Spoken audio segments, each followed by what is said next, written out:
ও দুনিয়ার মানুষ, তোমরা জানতে চাও আমি কেন মানুষ বানিয়েছি? উবুদু, তোমরা ইবাদত করো। আমি বলি কার? কয় রব্বাকুম, যিনি তোমাদের রব। আমি বলি রব কে? কয় রব চিনো না?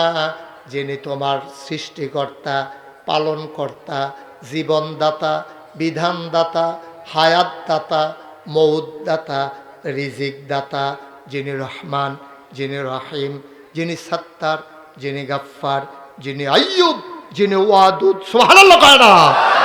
তিনি তোমার রব, যিনি তোমার সব। সুবহানাল্লাহ কয় না? রব তো তিনি, সৃষ্টি করেছেন যিনি, রব তো তিনি, যিনি মালিক, যিনি খালেক। ও মুসলমান, তুমি যদি বলো খালেক মানে কি, আমি বলবো সৃষ্টিকর্তা। তুমি যদি বলো মালিক মানে কি, আমি বলবো রাজাদিরাজ। তুমি বলো সত্তার, আমি বলবো যিনি ঢেকে রাখেন গোনা। তুমি যদি বলো আইয়ুব, যিনি পর্দা দিয়ে রাখেন। তুমি যদি বলো ওয়াদুদ মানে কি, আমি বলবো প্রেমময়। কিন্তু তুমি যদি বলো রব মানে কি, পৃথিবীর যত বড় বড় মনীষী অতিবাহিত হয়েছেন, যত ডিকশনারি লেখা হয়েছে, রব কারে কয় এক শব্দ রব বুঝিয়ে বলা যাবে না। রব কারে কয় একবার যদি জানতে চাও রব কারে কয়, কমপক্ষে 5টা লাইন লাগবে রব বুঝাইতে, ঠিক কিনা? শুধু তুমি মাবুদ এক আল্লাহ, লা ইলাহা লা ইলাহা লা ইলাহা লা মাবুদা ইল্লাল্লাহ, লা মাশুকা ইল্লাল্লাহ, লা মাওজুদা ইল্লাল্লাহ, লা মাকসুদা ইল্লাল্লাহ, লা ইলাহা লা ইলাহা লা ইলাহা ইল্লাল্লাহ মুহাম্মাদুর রাসূলুল্লাহ সাল্লাল্লাহু আলাইহি ওয়াসাল্লাম। সবাই পড়েন আলহামদুলিল্লাহ। বন্ধুরা আমার, ভাইরা আমার, আমার আল্লাহ রাব্বুল আলামিন এই দুনিয়ার ভেতরে আপনাকে আমাকে মানুষ করে বানানোর পরে এমনে এমনে ছেড়ে দেন নাই। কোন পথে গেলে জান্নাত, কোন পথে গেলে জাহান্নাম, কোন পথে গেলে লাভ আর কোন পথে গেলে লোকসান, কোন পথে ভালো, কোন পথে মন্দ, কোন পথে কল্যাণ, কোন পথে অকল্যাণ, কোন পথে শিরক বেদাত, কোন পথে তাওহীদ রিসালাত আর কোন পথে ইসলাম জানানোর জন্য আমার আল্লাহ যুগে যুগে মানুষদের মাঝ থেকে যাচাই করে, করুণা করে, মায়া করে একদল উত্তম চরিত্রের মানুষ যাদের জীবনে গুনাহ নাই, গুনাহ হওয়ার সম্ভাবনাও নাই, এমন একদল মানুষকে আমার আল্লাহ আমাদের জন্য নবী এবং রাসূল করে পাঠাইছেন। বলেন সুবহানাল্লাহ। বন্ধুরা আমার, ভাইরা আমার, এই দুনিয়াতে আমরা মানুষ ছিলাম না। এই দুনিয়াতে ছিল জিন আর ফেরেশতা। জিনেরা মারামারি কাটাকাটি করলো, ঝগড়া বিবাদ করলো। আল্লাহ বড় রাগ করলেন, ফেরেশতা পাঠাইয়া জিনদেরকে পিটাইয়া আল্লাহর জমিন আল্লাহ খালি করে দিলেন। আল্লাহর জমিন আল্লাহ খালি রাখবেন না, তিনি ইমার্জেন্সি অ্যাসেম্বলি কল করলেন, সংসদের জরুরি অধিবেশন। সেখানে স্পিকার হলেন স্বয়ং আল্লাহ, মেম্বার অফ পার্লামেন্ট, এমপি হলো সমস্ত ফেরেশতারা। বলেন সুবহানাল্লাহ। আমার আল্লাহ সবাইকে ডাকলেন, ফেরেশতারা একসাথে হয়ে গেলেন। আল্লাহ তাবারক ওয়া তাআলার কাছে জানতে চাইলেন, মাওলা রাব্বা কারীম, কেন ইমার্জেন্সি অ্যাসেম্বলি কল করেছেন, কেন আমাদেরকে ডেকেছেন? আলোচনা হয়েছে লক্ষ কোটি বছর আগে। আমরা কালুপুরের মানুষ, আমরা যেন জানতে পারি ১,৫০০ বছর আগে আমার আল্লাহ আলোচনার আলোচ্য বিষয়টুকুন কোরআনুল কারীমে ১,৫০০ বছর আগে নবী মুহাম্মদুর রাসূলুল্লাহ সাল্লাল্লাহু আলাইহি ওয়াসাল্লাম, নবীর নাম শুনলে কি পড়তে হয়? দুই একবার না বারবার? দুই একদিন না প্রতিদিন? দুই এক সপ্তাহ না প্রতি সপ্তাহ? দুই এক মাস না ১২ মাস? দুই এক বছর না সারা জীবন? আমরা পড়ব সাল্লাল্লাহু আলাইহি ওয়াসাল্লাম। সবাই কোন আমিন? বন্ধুরা আমার, ভাইরা আমার, আমার আল্লাহ রাব্বুল আলামিন ফেরেশতাদেরকে ডাকলেন। ফেরেশতারা জানতে চাইলেন, মাওলা কেন আপনি ইমার্জেন্সি অ্যাসেম্বলি কল করেছেন, কেন ডেকেছেন? আল্লাহ তাবারক ওয়া তাআলা লক্ষ কোটি বছর আগে মানুষ বানানোর আগে আলোচনায় এনেছেন। আমরা অনেকেই পারি, অনেকেই জানি। চলেন সবাই মিলে পড়ি।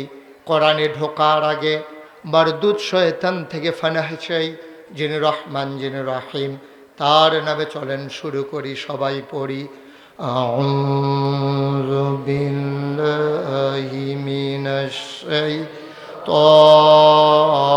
শাইতানির রাজিম। বিসমিল্লাহির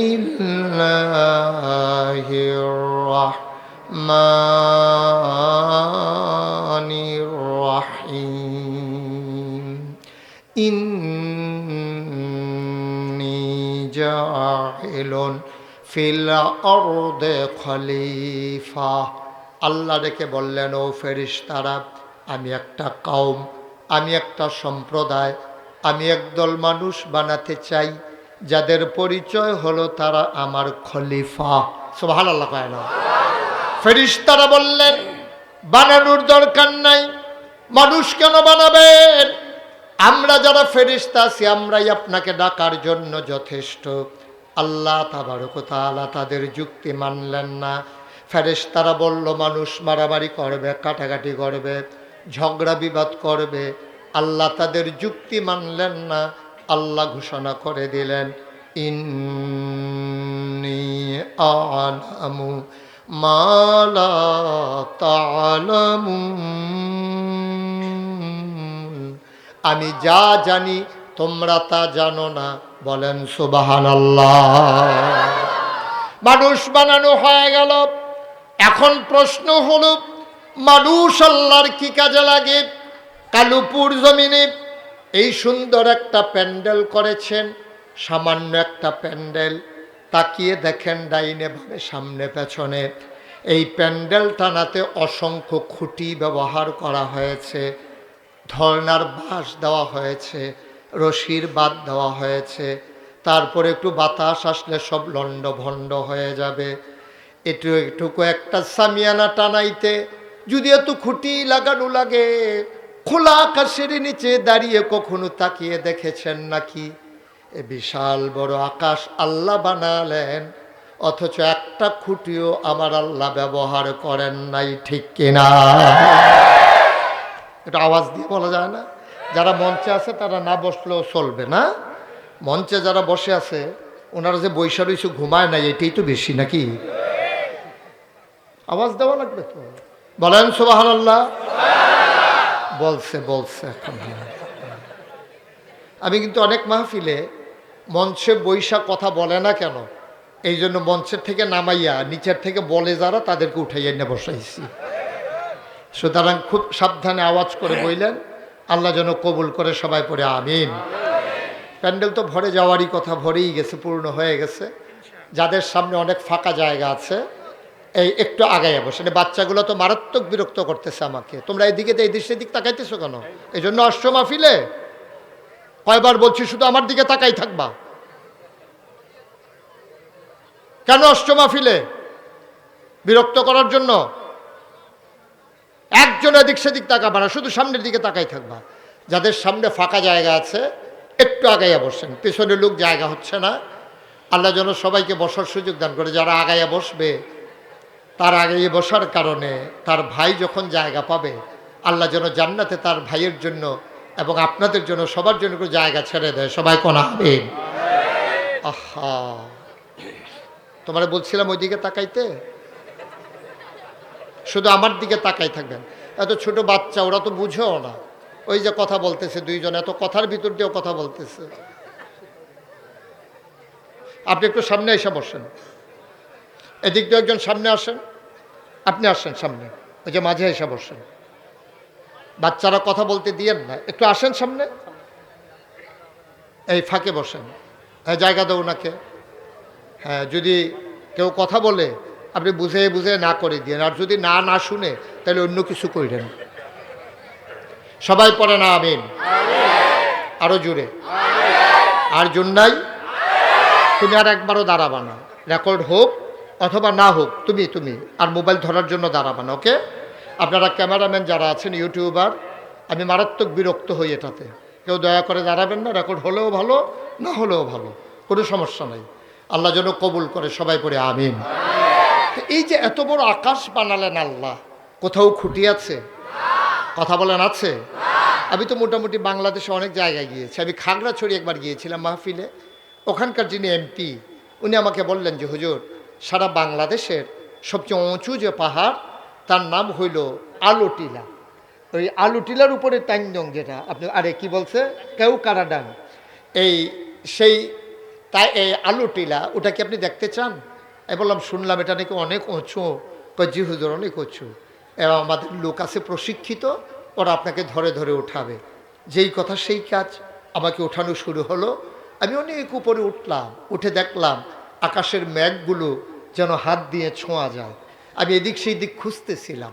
এমপি সাহেব আমাকে বললেন, হুজুর কি খুঁজতেছেন? আমি বললাম আমি দেখতেছি আকাশ টানানোর জন্য কোনো খুঁটি টুটি আছে নাকি, এটা একটু তালাশ করতেছি। ওরা বলছে যে হুজুর আমরা আগে দেখছি, এখানে কোনো খুঁটি টুটি নাই। অচাপাইয়ের মুসলমান, সামান্য একটা প্যান্ডেলটা নিয়েছ, কতগুলো খুঁটি তোমরা ব্যবহার করেছ, ধর্নার বাঁশ দিয়েছ, রশির বাদ দিয়েছ, এত বড় আকাশ টানালেন মাওলা, অথচ একটাও খুঁটি নাই কোথাও। এবার যদি জানতে চাও, শুধু কি আকাশ না, আকাশ বানালেন খুঁটি ছাড়া, জমিন বানালেন সমতল করে, পাহাড় বানালেন পেরেকের মাথা করে, পৃথিবী যেন নড়ে চড়ে না উঠে। তুমি যদি বলো পেরেক কই, আমি বলবো মাটির নিচে। তুমি যদি বলো পেরেকের মাথা কই, আমি বলবো খাগড়াছড়ি, বান্দরবন, রাঙ্গামাটি, ময়নামতি ক্যান্টনমেন্ট, ময়মনসিংহের গারো পাহাড়। সব খুঁজে খুঁজে দেখো, ওই যে পাহাড়, ওইগুলো পাহাড় না, ওইগুলাই পেরেকের মাথা। আকাশ বানালো খুঁটি ছাড়া, জমিন বানালো সমতল করে, পাহাড় বানালো পেরেকের মাথা করে। শুধু কি তাই? কলো কলো বেগে বয়ে যাওয়া নদী, নদীর ভিতরে পানি, পানির ভিতরে মাছ, নদীর কিনারে গাছ, গাছের ভিতরে ফুল, ফুলের পরে ফল, নারিকেল গাছের মাথায় ডাব, ডাবের ভিতরে শরবত, আখের ভিতরে রস। সুবহানাল্লাহ কয় না? সব যিনি বানালেন, আমরা মাওলাকে জানতে চাই, ও রব্ব করিম, আপনি কেন মানুষ বানিয়েছেন? আকাশ বানাতে মানুষ নেন নাই, নদী কাটতে মানুষের সাহায্য নেন নাই, পূবের সূর্য পশ্চিমে নিতে মানুষ লাগে না, আর উত্তরের হিমেল হাওয়া নিতে মানুষ লাগে না। কেন আপনি মানুষ বানিয়েছেন? আল্লাহ কয়, ও বান্দা, আমি কেন মানুষ বানিয়েছি জানতে চাও? কোরআন খুলো, কোরআন পড়ো, কোরআন বুঝো। আল কোরআনের ভেতরে ১,৫০০ বছর আগে আমি আল্লাহ বলে দিয়েছি আমি কেন মানুষ বানিয়েছি। বলেন সুবহানাল্লাহ। আমি কোরআন খুলে দেখি, ৩০ পারা কোরআন, ১১৪টা সূরা, সবচেয়ে বড় সূরার নাম সূরা বাকারা, ২৮৬টা আয়াত, ৪০টা রুকু। আমি ২-১ পৃষ্ঠা পাঠ করে অপর পৃষ্ঠায় যখন গেলাম, দেখি আল্লাহ কয়, কোরআনুল কারিমে কত সুন্দর করে আল্লাহ ওয়াজ করে দিলেন, ইয়া আইয়ুহান নাসু উবুদু রাব্বাকুম আল্লাযী খালাকাকুম ওয়াল্লাযীনা মিন ক্বাবলিকুম লাআল্লাকুম তাত্তাকুন। এই যে ভাই, এই ডোরা কাটা গেঞ্জি, এই যে দিকে তাকান, উঠছেন কেন? উনি বুঝেই নাই কোন হুজুরের ওয়াজ শুনতে আসছে, উনি এটা আন্দাজি করতে পারে নাই। এখানে এটা কি উঠার মাহফিল নাকি? একটা লোক উঠবেন না দয়া করে। একেবারে পিন পতন নিস্তব্ধতার মাঝে কথা হবে, খরগোশের মতো কান খাড়া করে মাছের মতো নিষ্পলক নয়নে আমরা কথা শুনবো ইনশাআল্লাহ। আল্লাহ যেন কবুল করে, সবাই পড়ে আমিন। তাইলে এক শব্দে খালেক বোঝানো যায়, মালেক বোঝানো যায়, সত্তার বোঝানো যায়, কিন্তু আপনি যদি বলেন রব কারে কয়, রব বুঝাইতে গেলে কমপক্ষে 5টা লাইন লাগবে। কয় লাইন? কথা কন, কয় লাইন? আমি একটা একটা করে বলি আর আপনি গনে যাবেন। বান্দার যা দরকার, রব কারে কয় আমরা বুঝাইতেছি। রব কারে কয়? কয় বান্দার যা দরকার। বান্দা মানি কারা? আমরা। আমাদের যা দরকার কয় লাইন হলো? আপনারা গনে গনে যাবেন, আমি লাইন বলে যাব, আপনারা 1 2 বলে যাবেন। বান্দার যা দরকার, দরকারি জিনিসটা দরকারের সময় পরিমাণ মতো চাওয়ার আগে। আবার আমরা, বান্দার যা দরকার, দরকারি জিনিসটা দরকারের সময় পরিমাণ মতো চাওয়ার আগে যিনি দিয়ে দেন তিনি হইলেন রব। আপনার কি দরকার আপনি নিজেও জানেন না। আপনার কি দরকার আপনি নিজেও জানেন না। কখন দরকার তাও জানেন না। কি পরিমাণে দরকার তাও জানেন না। ওই দরকারি জিনিসটাকে চাওয়ার আগে আপনি চাওয়াও লাগে না। আল্লাহ জানেন কখন দরকার। ওই দরকারি জিনিসটা দরকারের সময় চাওয়ার আগে পরিমাণ মতো যিনি দিয়ে দেন তিনি হইলেন রব। বলেন সুবহানাল্লাহ।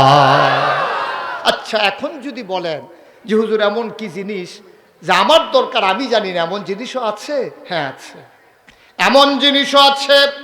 আপনার যা দরকার আপনি নিজেও জানেন না। আপনি দুনিয়াতে এমনি এমনি আসেন নাই। আপনার আব্বা আপনার আম্মা যখন বিবাহ বন্ধনে আবদ্ধ হয়েছে, মধুর ভাসর ঘরে যখন তাদেরকে দেওয়া হয়েছে, মধুর মিলনে যারা যখন লিপ্ত হয়েছে, বাবার পিঠ থেকে মায়ের বুক থেকে 2 ফোঁটা পানি সবেগে নির্গত হয়ে মায়ের ইন্টেন্সিভ কেয়ার, মায়ের সুরক্ষিত দুর্গ, মায়ের রেহেমের ভিতরে 2 ফোঁটা পানি একসাথে হয়ে গেল। মেডিকেল সায়েন্স বলে পিতার পানির ভিতরে থাকে শুক্রাণু, মায়ের পানির ভিতরে থাকে ডিম্বাণু। শুক্রাণু ডিম্বাণুর মিলনে জীবনের পয়দা হয়। তারা যখন মধুর মিলনে লিপ্ত হলো, বাবার পিঠ থেকে আর মায়ের বুক থেকে সবেগে নির্গত হয়ে মায়ের রেহেমের ভিতরে ইন্টেন্সিভ কেয়ারে 2 ফোঁটা পানি ঢুকে গেল।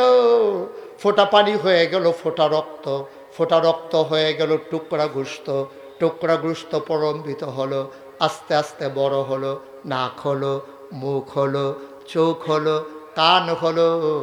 এবার আল্লাহ ফুক দিয়া তোমার ভিতরে রূহ ঢুকিয়ে দিলেন। আল্লাহ ফুকে দিলেন রূহ। এবার তোমার চোখের পলক পড়ে, তোমার হাত নড়ে, তোমার হাঁটু মায়ের কলিজায় গুঁতা মারে, তুমি আবার মানুষ হয়ে যাচ্ছ তিল তিল করে। তোমার ভিতরে রূহ দেওয়া হয়ে গেল, তুমি আস্তে আস্তে বড় হচ্ছ। এখন তোমার খাবারের দরকার।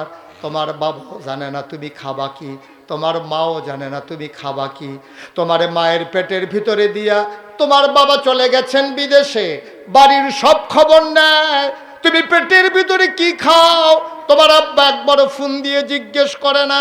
তোমার মা রান্না করে, ঘরের সবাই দেখাশোনা করে, কিন্তু পেটের বাচ্চা খাবে কি মায়ের খবর নাই। তুমি তো বলতেও পারো না। তুমি তিল তিল করে বড় হও, তোমার খাবারের দরকার। বাবার খবর নাই, মায়ের খবর নাই। আল্লাহ বলে তোমাদের খবরের দরকারও নাই, বান্দা আমার চিন্তাও আমার। বান্দা কার? কথা কয় না। বান্দা কার? বান্দা আমার চিন্তাও আমার। মোবাইল রেখে দিন, পকেটে ঢুকান। বান্দা আমার চিন্তাও আমার। বান্দা খাবে কি এই চিন্তা মা করা লাগবে না, বাবা করা লাগবে না, আমি করতেছি। বান্দা নিজেও জানে না, মাও জানে না, বাবাও জানে না কখন দরকার, কি পরিমাণ দরকার, কি দরকার। চাওয়ার আগে ওই আল্লাহ রাব্বুল আলামিন মায়ের নাভির সাথে সন্তানের নাভির কানেকশন লাগাইয়া মায়ের যে